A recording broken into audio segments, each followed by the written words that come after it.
Yes sir. हाँ बेटा, recording on करिए।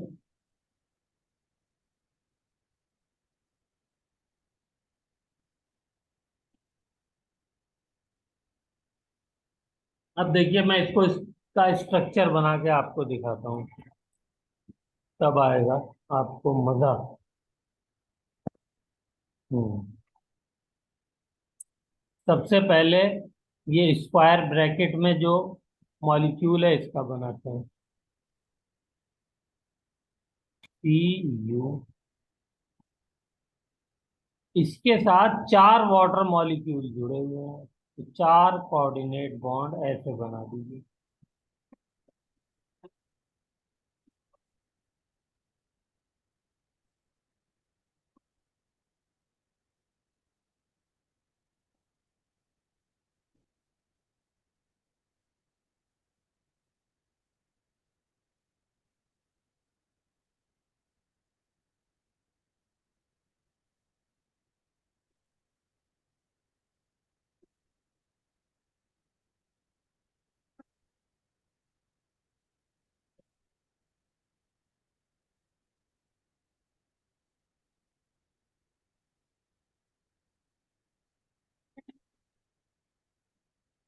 इसको मैं ऐसे दिखा दूँ।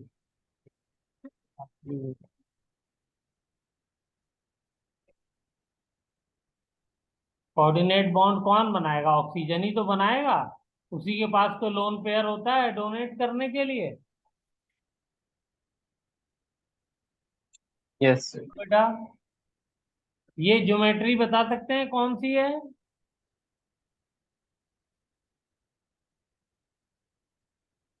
Sir square planar. ओ हाँ, स्क्वायर प्लेनर। यस सर, फिर वो प्लेनर स्क्वायर थोड़ी लग रहा है सर। स्क्वायर प्लेनर ज्योमेट्री है। और ये हाइब्रिडाइजेशन बता सकते हैं कौन सी है? Sir SP3D।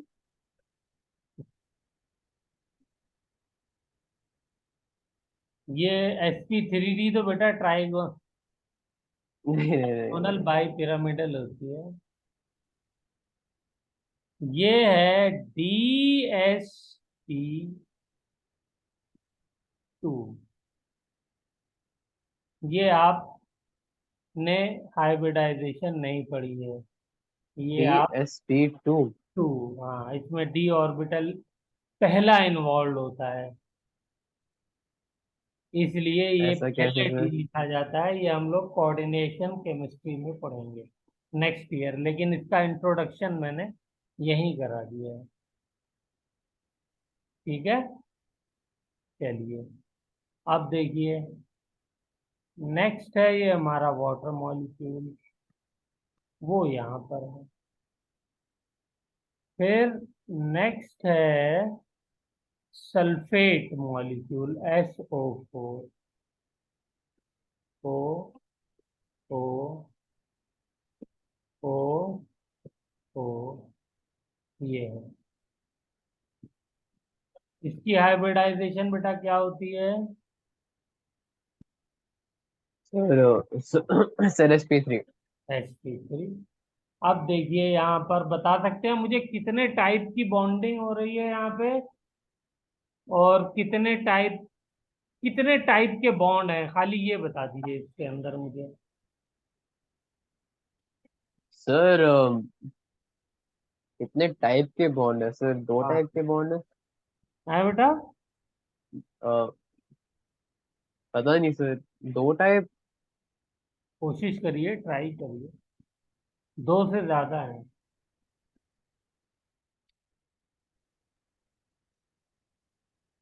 क्या इसमें आयनिक बॉन्ड है? ओ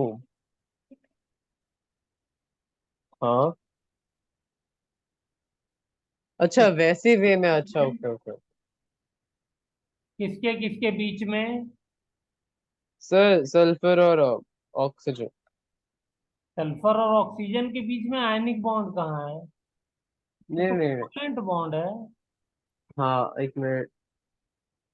ये कोऑर्डिनेशन कंपाउंड और सल्फेट आयन के बीच में है। ये 2 नेगेटिव है और ये 2 पॉजिटिव है।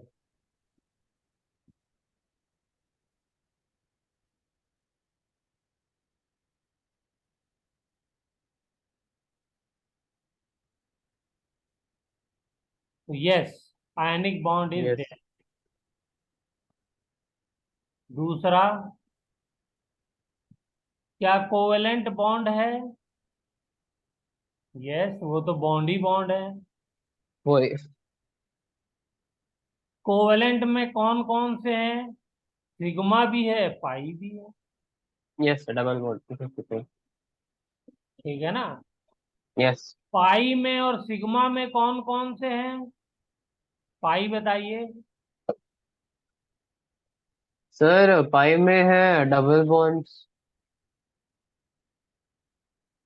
पाई में डबल बॉन्ड कौन सा वाला है? सर, एसओ वाला। हमने ये थोड़ी पूछा है यार, ये पूछ रहे हैं कौन से ऑर्बिटल पाई बॉन्ड बना रहे हैं, वो पूछा जाता है ना। अच्छा, तो वो पाई वाला। आपने ओके बता ओके। ही दिया, वरना इतना तो बता ही देंगे आप। वो वाला स्टैंडर्ड थोड़ी रह गया है, अब तो नेक्स्ट लेवल पे सर, जा। पी ऑर्बिटल और सर, पी ऑर्बिटल और पी ऑर्बिटल। पी नहीं ऑर्बिटल नहीं और नहीं नहीं नहीं नहीं। हाँ sir, P orbital P pi bond. P pi. Yes. Check करिए।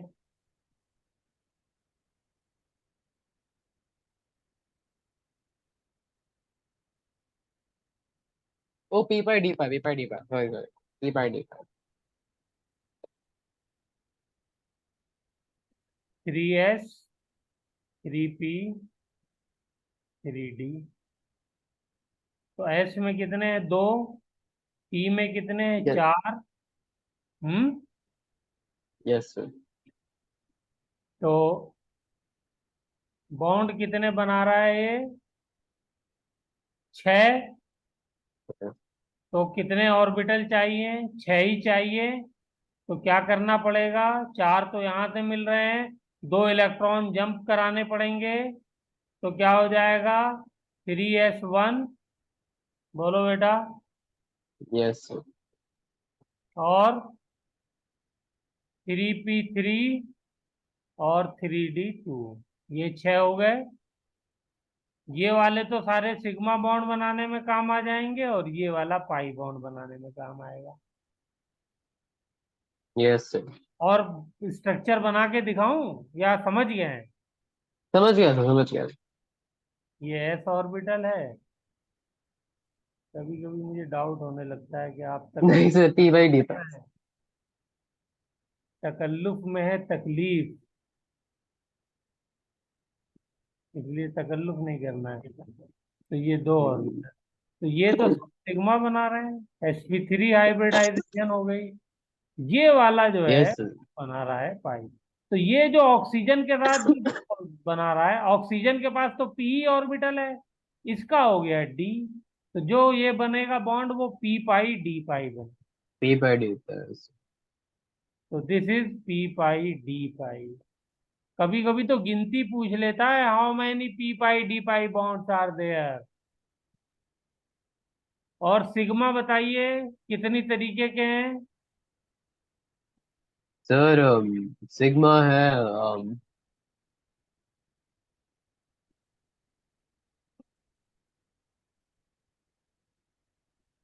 1, 2, 3, 4, नहीं, कितने 5। टाइप के हैं, टाइप पूछ रहा हूँ, हाँ गिनती। सर, टाइप ही। सर, एक हो गया P S sigma, S T no sigma. No no, वो नहीं, यहाँ पे दूसरा है। वो तो हमने मतलब उस लेवल पे बात करी थी कि स्ट्रेंथ वगैरह जब हमने चेक करी थी तब। Yes sir.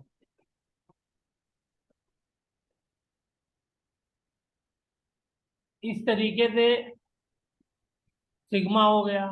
चलिए, इसको यस। आप नहीं बताना चाह रहे हैं तो छोड़िए, इसको मिटा देते। नेक्स्ट लिखते हैं फिर। थर्ड। तीसरा टाइप बॉन्ड बताइए कौन सा है? क्या सर? तीसरा कौन सी टाइप है बॉन्ड की? दो तो हो गई, आयनिक कोवेलेंट। Sir coordinate. कोऑर्डिनेट। तो कोऑर्डिनेट कितने टाइप के होते हैं? सर कोऑर्डिनेट भी दो टाइप के होते हैं, एक सिग्मा यस। होता है, एक पाई होता है। तो यहाँ पे कोई पाई है? नहीं।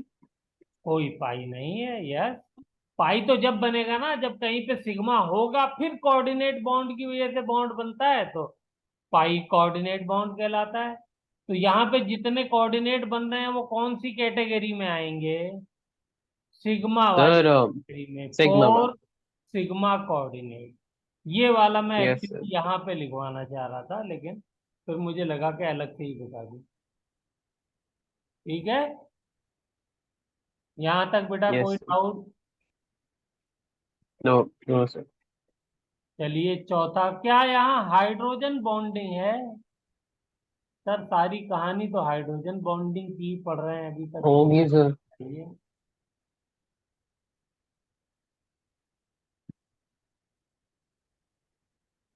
बताइए, हो हाइड्रोजन बॉन्डिंग है? यस, होनी चाहिए। रही हाइड्रोजन बॉन्डिंग।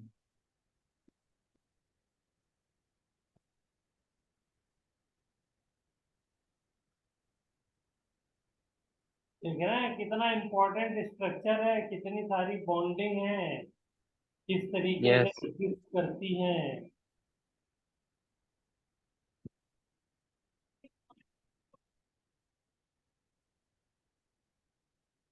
ओके।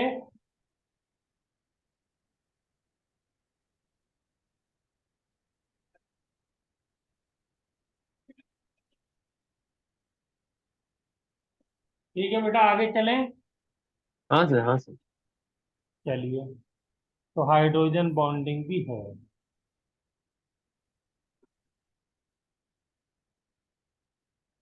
नंबर पूछेगा तो बोल देंगे, चार हाइड्रोजन बॉन्डिंग हो रही है, एक वाटर मॉलिक्यूल यूज हो रहा है, ये याद यस रखिएगा, सर।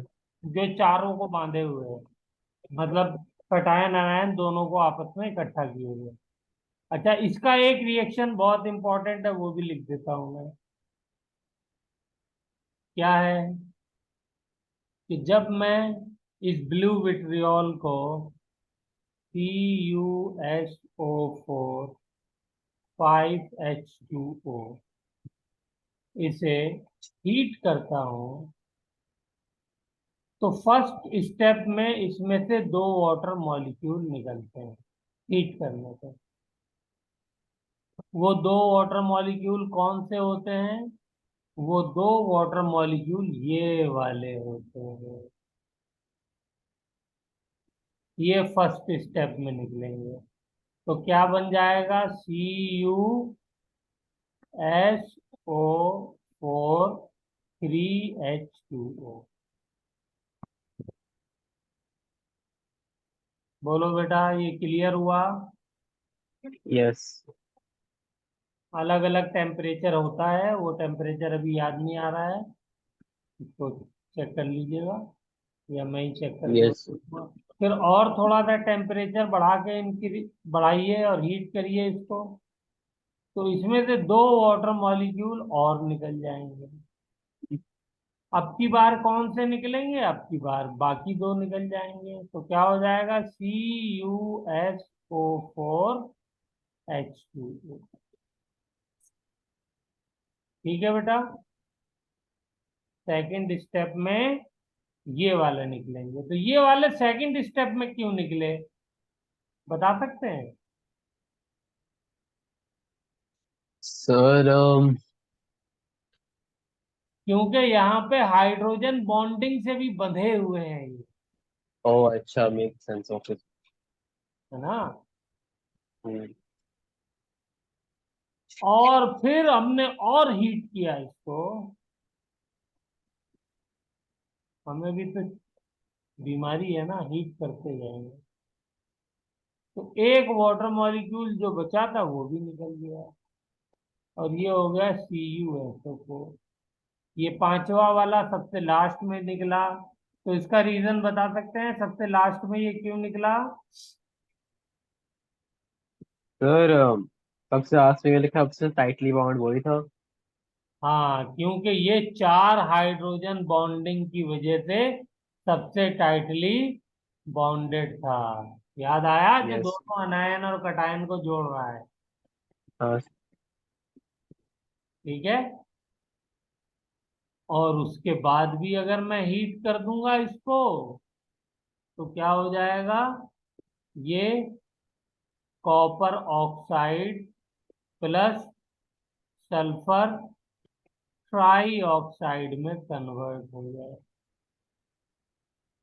इतने सारे स्टेप हैं इसके, और ये सब सिंपल है, कोई मुश्किल नहीं है। कई बातें सीखी, लेकिन इसमें आपने कौन सा पहले निकल रहा है कौन सा बाद में निकल रहा है, अब ये इतना डीप कॉन्सेप्ट जिस बच्चे को पूरा दिमाग में होगा वो ही कर पाएगा, वरना क्वेश्चन गलत है। उसमें ऑप्शन दे देगा यस। एनीवन कैन है, या यस। ये वाला पहले निकल रहा है ये बाद में निकल रहा है। तो जिसके दिमाग में ये आइडिया होगा कि यार यहाँ पे हाइड्रोजन बॉन्डिंग की वजह से इसको एक्स्ट्रा स्ट्रेंथ मिली हुई है, तो ये वाला तो बाद में निकलना चाहिए, तभी वो बता पाएगा। ठीक है ना? यस। चलिए एक क्वेश्चन और करते हैं। सोडियम क्या है ये?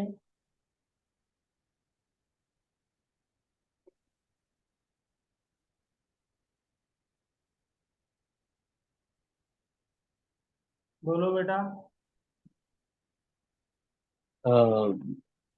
Sodium carbonate. Not carbonate. Bicarbonate. Carbonate तो ये होता है ना, Na2CO3। A2C होते हैं। ये बाई कार्बोनेट। Sodium bike. जब एक बाइकार्ब। हाइड्रोजन आयोनाइजेबल लगा होता है तो हम उसको बाई भी बोलते हैं, ये मैंने वहां बताया था ऊपर। हाँ सर बस। तो ये तो अभी चेक करा दूं। नहीं, समझ गया। क्या इसमें हाइड्रोजन बॉन्डिंग होगी? सर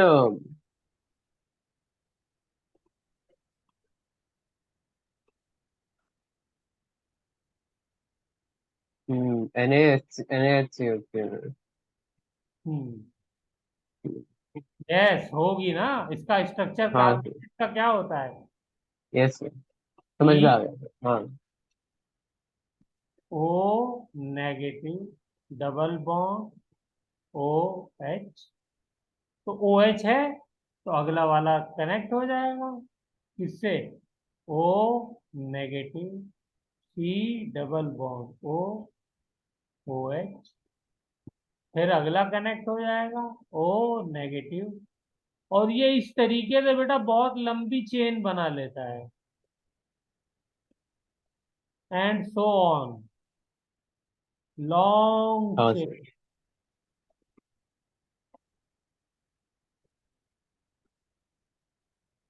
चेन, और इस लॉन्ग चेन की वजह से क्या होता है? ये स्प्रिंगली सोल्यूबल हो जाता है, स्प्रिंगली सोल्यूबल। क्योंकि बहुत बड़ी चेन हो गई ना, पॉलीमर टाइप हो गया ये, तो बड़ा कंपाउंड जो होता है वो वाटर में कम सोल्यूबल होता है।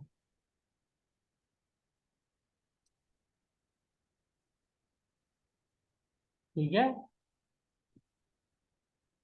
यहाँ पे, और ये बड़ा कंपाउंड क्यों बना, लॉन्ग चेन क्यों बनी? Because of massive hydrogen bonding. Yes sir.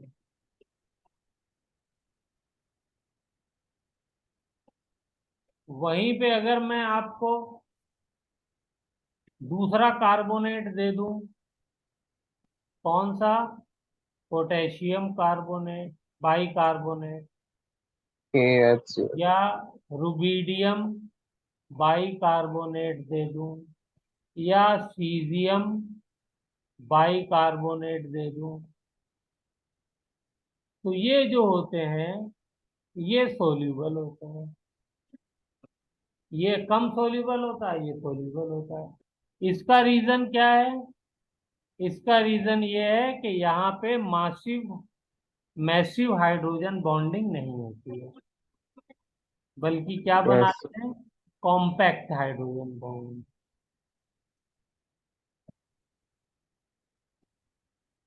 Dimer type कैसी बनाते हैं, बना देते हैं C double bond O, O H, C double bond O.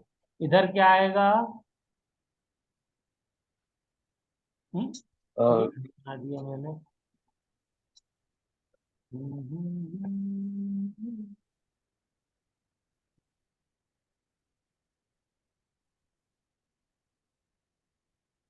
O H O negative, और इधर क्या हो जाएगा, ओ एच ओ नेगेटिव। ये डाइमर टाइप बन गया ना। हाँ इतना बड़ा मासिव स्ट्रक्चर नहीं है, तो ये सॉल्यूबल हो जाता है। Yes sir. हम्म, तो ये भी क्वेश्चन पूछ लेते हैं। चलिए, अच्छा ये बताइए, ये क्या है, HNO।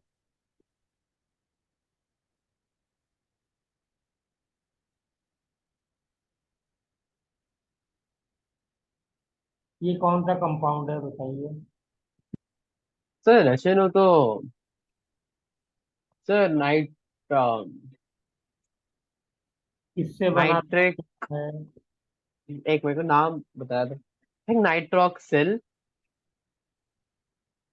Nitrous acid. HNO3 nitric होता है, HNO2 नाइट्रस हो गया। सर HNO तो आपने तो नाइट्रोक्सिल एच बताया था ना एन ओ सर। क्या हो जाएगा, हाँ वही तो जानना चाह रहा हूँ, ये कैसे बनेगा, माइनस ऑक्सीजन से, तो क्या नाम हो जाएगा, जब ऑक्सीजन माइनस ओ करते हैं तो। आ,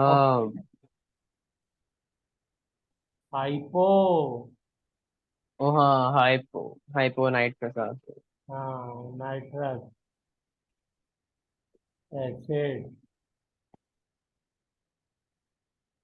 ये नाम हो गया। ये भी डाइमर की फॉर्म में मैंने आपको बताया था कि ये कैसे एग्जिस्ट करता है, yes H2N2O2,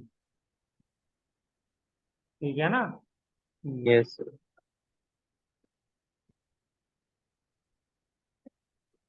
because of hydrogen bonding.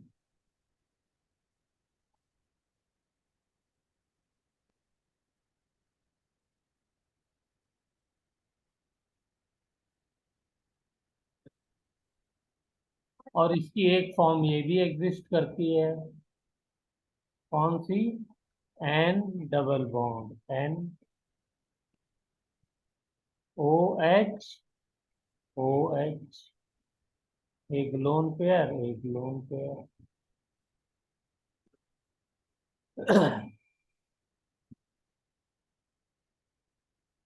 ऐसे भी एग्जिस्ट करता है ये स्पेशल है इसलिए इसको अलग से बता रहा हूँ। क्या इसकी कोई और फॉर्म एग्जिस्ट करेगी, यस, दो एटम्स के बीच में डबल बॉन्ड है, तो ये रोटेशन इसका यस फिक्स हो जाएगा। तो इसलिए अगर मैं सेम ग्रुप को अपोजिट साइड में कर दूंगा तो इसका ट्रांसफॉर्म बन जाएगी। यस तो ये वाली फॉर्म हो गई सिस, और ये वाली हो गई ट्रांस।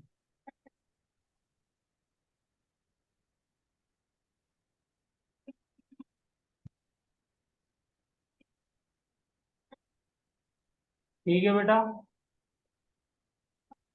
चलिए अब जल्दी से हम लोग वंडरवाल फोर्स 5 मिनट का है, उसको खत्म कर लेते हैं। ओके। वंडरवाल फोर्स 5 मिनट में फिनिश करने का टारगेट है।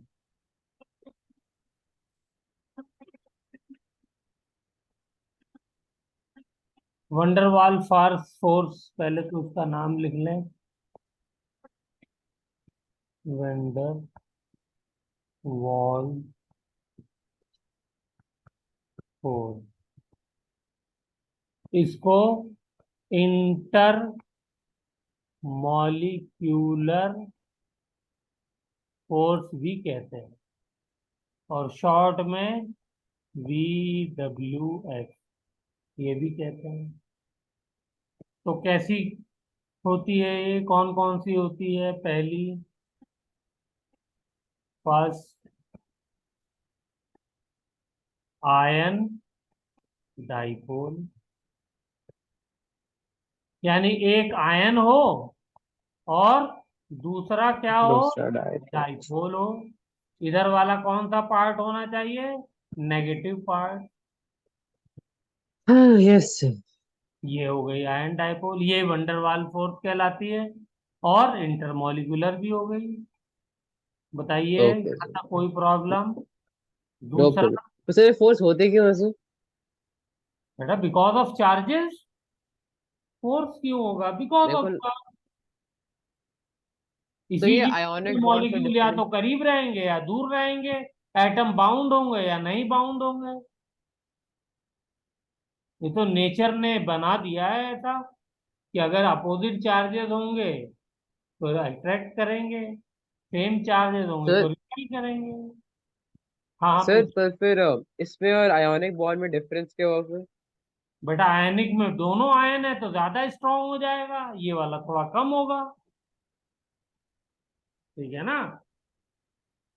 वैसे यस। एनसीईआरटी कहती है ये वंडरवाल फोर्स नहीं है, लिख लिए इस बात को अकॉर्डिंग टू एनसीईआरटी। लेकिन और बाकी जितनी भी बुक्स हैं हायर स्टैंडर्ड की, वो इसको इंक्लूड करती हैं, तो हमने इसको लिख दिया है। ठीक है। दूसरे नंबर पे आता है डाइपोल डाइपोल। क्या आता है? Dipole dipole dipole. डाइपोल। बताइए, ये समझाने की जरूरत है? ये तो अभी हमने किया है। वही वही। और इसी के एक कैटेगरी क्या थी? हाइड्रोजन बॉन्ड भी तो डाइपोल डाइपोल ही था। Yes sir. जैसे यही वाला एग्जांपल है, अगर मैं ये HCl ले लूं तो यहाँ हाइड्रोजन बॉन्ड नहीं होगा, लेकिन डाइपोल डाइपोल तो रहेगा ही ना। हाँ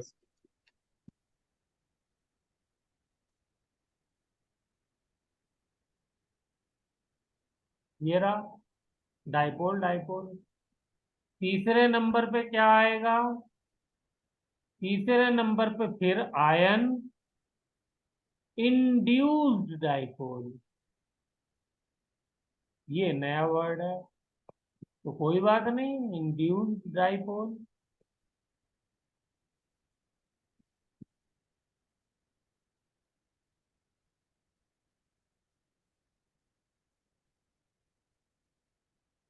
ठीक है। इंड्यूस डाइपोल का यस मतलब है सर। कि जो इंड्यूस किया जाए, पहले से डाइपोल था नहीं, एग्जिस्ट नहीं कर रहा था, आयन की वजह से क्या हो गया? इंड्यूस हो गया। जैसे सपोज मैं Cl नेगेटिव आयन आ गया, ठीक है, और यहाँ पे हाइड्रोजन मॉलिक्यूल था। हाइड्रोजन मॉलिक्यूल कैसा होता है? Polar non polar? Non sir polar. क्या? हाइड्रोजन मॉलिक्यूल कैसा होता है? Non polar. नॉन पोलर होता है सर, नॉन पोलर। क्योंकि दोनों की इलेक्ट्रोनेगेटिविटी सेम है। सेम है। लेकिन जब ये नेगेटिव चार्ज आएगा तो मुझे बताइए इलेक्ट्रॉन क्लाउड को क्या करेगा? जब इसके करीब आएगा तो इलेक्ट्रॉन क्लाउड सर को रिपेल करेगा। Yes sir. रिपेल करेगा तो क्या हो जाएगा? इधर इलेक्ट्रॉन क्लाउड कम हो जाएगा, तो यहाँ डेल्टा पॉजिटिव आ जाएगा, यहाँ डेल्टा नेगेटिव आ जाएगा। बोलो बेटा, मेरी बात समझ में आई? आ गए। तो ये क्या हुआ? इंड्यूस ही तो हुआ। हाँ दिस इज इंड्यूस डाइपोल। ठीक है ना? अगर यही यस। पॉजिटिव यहाँ पर होता तो यहाँ पर क्या आता? नेगेटिव चार्ज को फिर इलेक्ट्रॉन क्लाउड को अट्रैक्ट कर लेता, तो इधर पॉजिटिव यस सर। या नेगेटिव चार्ज डेवलप हो जाता। ठीक है ना? Yes sir. चलिए, वेरी गुड। आप काफी तेज समझ रहे हैं। चौथा जो है डाइपोल, इंड्यूस्ड डाइपोल। इसका मतलब समझ में आ गया? हाँ क्या मतलब हुआ जो कि यहाँ डायपोल कोई जिस डाइपोल आया, मान लो ये डाइपोल आया। उसने डायपोल इंड्यूस करा दिया दूसरे में। हाँ, उसने डाइपोल इंड्यूस करा दिया। मान लीजिए ये सीएल था, ये सीएल था, ये तो नॉन पोलर है, लेकिन इसकी वजह यस से क्या हो गया, यहाँ पे पॉजिटिव चार्ज डेवलप हो गया, यहाँ पे नेगेटिव हो गया। होना क्या चाहिए था, जीरो जीरो, लेकिन चार्ज डेवलप हो गया, यहाँ पे इलेक्ट्रॉन क्लाउड कम हो गया और यहाँ पे इलेक्ट्रॉन क्लाउड बढ़ गया। यस। इसकी वजह से क्या हो जाएगा, इंटरेक्शन पैदा हो जाएगा ना बेटा, तो इसी इंटरेक्शन का ही तो नाम वंडरवाल फोर्स है। हाँ सर, समझ गया सर। पांचवा and last, this is called induced dipole, induced dipole। ये क्या मतलब हुआ कि इंड्यूस्ड डाइपोल ने इंड्यूस्ड डाइपोल क्रिएट कर दिया? ये कैसे होगा सर? ये कैसे पॉसिबल? तो देखिए, इसको भी पॉसिबल कराते हैं। सपोज मैंने एक हाइड्रोजन मॉलिक्यूल लिया और एक दूसरा हाइड्रोजन मॉलिक्यूल है। आप कोई भी नॉन पोलर ले सकते हैं, मैंने हाइड्रोजन सिंपलिसिटी के लिए ले लिया। ये दोनों क्या है, नॉन पोलर है। यहाँ पे चार्ज क्या है, zero zero zero zero. Electron cloud अभी जीरो जीरो का मतलब क्या है, दोनों तरफ इलेक्ट्रॉन क्लाउड बराबर है। Yes sir. बोलिए। लेकिन बेटा किसी मोमेंट ऑफ टाइम में क्या होगा, इलेक्ट्रॉन ऐसा होगा ना, इलेक्ट्रॉन तो घूम रहा है ना इसमें चारों तरफ थ्री डी स्पेस में। बोलिए। हाँ सर। तो हाँ सर। उसकी वजह से ऐसा भी तो हो सकता है कि ये इलेक्ट्रॉन का क्लाउड यहां पर बढ़ जाए और यहां पर कम हो जाए, उस मोमेंट के लिए fraction of second, millisecond, और कहिए तो माइक्रो सेकंड, फर्मी सेकंड के लिए। बोलिए। इधर हाँ में, सर। इधर क्या हुआ, इलेक्ट्रॉन बढ़ गया। भाई दो इलेक्ट्रॉन थे, दोनों इलेक्ट्रॉन इधर आ गए एक साथ, तो हाँ इधर सर। से गायब हो गए। तो इधर डेंसिटी क्या हो गई, ज्यादा हो गई, इधर कम हो। ज्यादा हो गई। तो इंड्यूस हो गया, अच्छा। डायपोल नहीं हो गया? उसी हो गए फर्मी सर। सेकंड में, उसी मोमेंट पे यहां पर क्या हो गया, इसको रिपेल कर दिया इलेक्ट्रॉन क्लाउड को। तो यहाँ पे डेल्टा पॉजिटिव आ गया, यहाँ पे डेल्टा नेगेटिव आ गया। बोलिए। Yes sir. This is called induced dipole, induced dipole. इसका एक और बहुत खूबसूरत सा नाम है जहां आप जाना पसंद करेंगे, लंदन फोर्स। ठीक है, साइंटिस्ट थे लंदन, उन्होंने इसको डिस्कवर किया था। वरना नॉन पोलर मॉलिक्यूल में कैसे आपस में इंटरेक्शन होगा? तो दिस इज द रीजन। आज आपको समझ में आया होगा कि ये नॉन पोलर जिनके ऊपर कोई चार्ज नहीं है फिर भी कैसे अट्रैक्ट कर रहे हैं। तो this is the way they interact and वह अट्रैक्ट। अट्रैक्शन तो बहुत कम होता होगा ना सर? हाँ, सबसे वीक है, यस। ये आपने बहुत अच्छी बात याद दिलाई। तो इसका ऑर्डर लिख लीजिए। सबसे ज्यादा ऑर्डर फर्स्ट का, फिर सेकंड का, फिर थर्ड का, फिर फोर्थ का, एंड फिर फिफ्थ का। और इसका नाम ओ। दूसरा भी है, एक नाम है डिस्पर्जन। यस। थोड़ा ऊपर कर सकते हैं सर, एक मिनट कलर? डिस्पर्जन फोर्स, हाँ बेटा ऊपर कर लेता हूँ।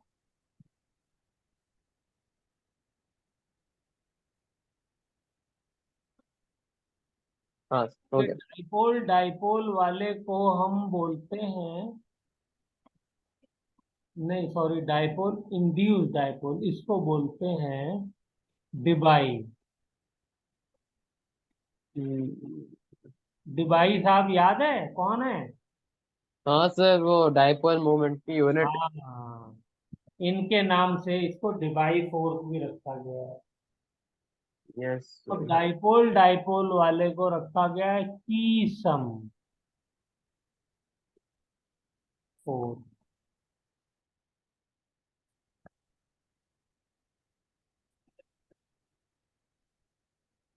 तो हमने बेटा वंडरवाल फोर्स भी कंप्लीट कर लिया है। Yes sir. ये पूरा बना लिया आपने? हाँ सर। चलिए, तो मैं एक क्वेश्चन आपसे पूछता हूँ, उसके बाद क्लास ऑफ करता हूँ। 1 2 3 4 5, क्या नाम है इसका, बता सकते हैं? सर ब्यूटेन, नहीं नहीं, कितने कार्बन है? पेंटेन। Pentane pentane pentane. 1 2 3 4 5, ये हो गया पेंटेन, या नॉर्मल पेंटेन कह सकते हैं। 1 2 3, इसका नाम क्या हो गया? 2 मिथाइल ब्यूटेन। यस।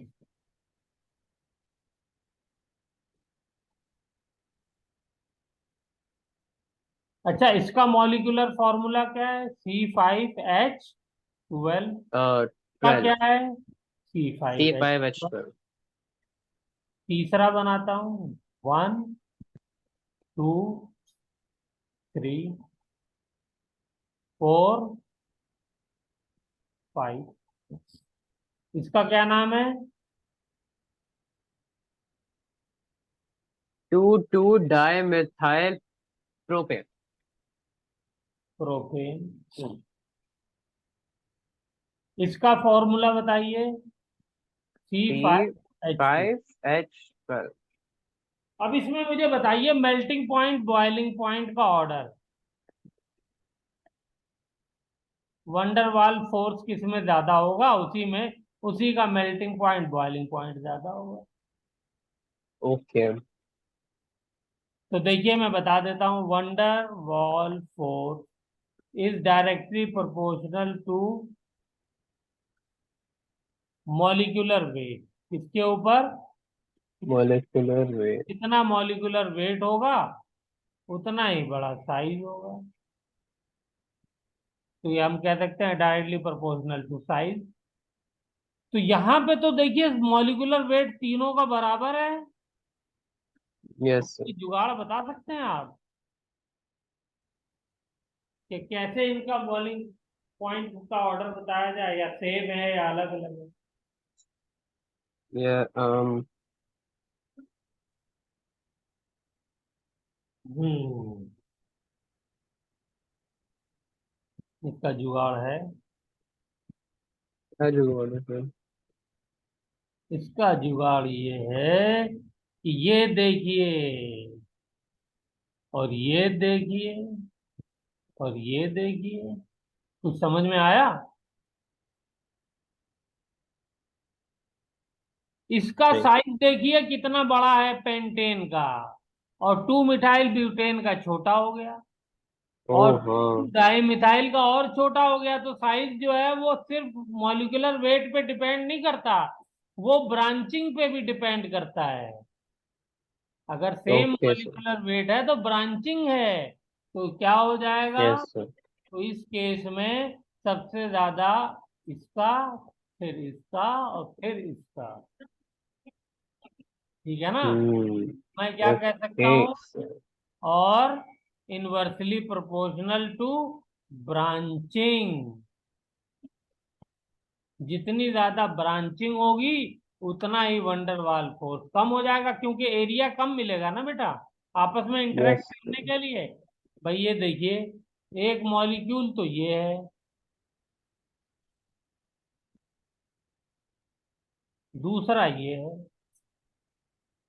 तो इनके बीच में इंटरेक्शन ज्यादा होगा नहीं होगा? होगा सर।